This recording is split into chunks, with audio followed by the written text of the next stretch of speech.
RV Industries, focusing on Betastar, a sterilizer manufacturer.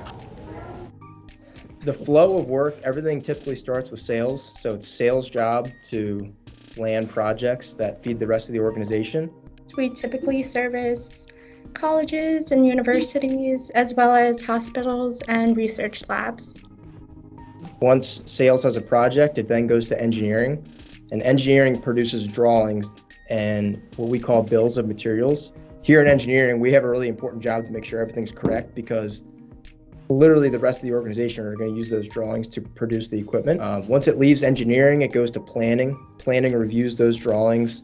They look at the shop schedule and they kind of schedule out how the machine's going to be built. And the drawings go to purchasing. Purchasing reviews all the things that they need to buy from other vendors, and then goes to manufacturing. Manufacturing uses the details that I lay out in the drawing to build the equipment. And then inspection, they also receive those drawings and they inspect the equipment after it's built. Actually, testing the units is my favorite part of the job, because I really like to see the machines run and operate. And then anytime there's an issue, troubleshooting and finding the problem and fixing it is quite a satisfying thing to do. My favorite part of my job is being behind the scenes of any development or research, whether it's at a college or university or even a hospital. I have to ensure that the customer sterilizer is properly running its cycles and ensures optimal efficiency.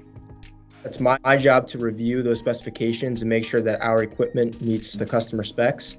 And then it's also my job to provide equipment that meets those specs, but is also manufacturable by RV Industries. So we're making the equipment that helps produce vaccines and therapies for cancer patients and stuff like that. So I feel like the work that we're doing is extremely important, and it gets used at the consumer level. All of our products are U.S. made. So I think taking something either from parts or raw material, being able to put it together into a workable unit or device that somebody else is able to use to perform their job.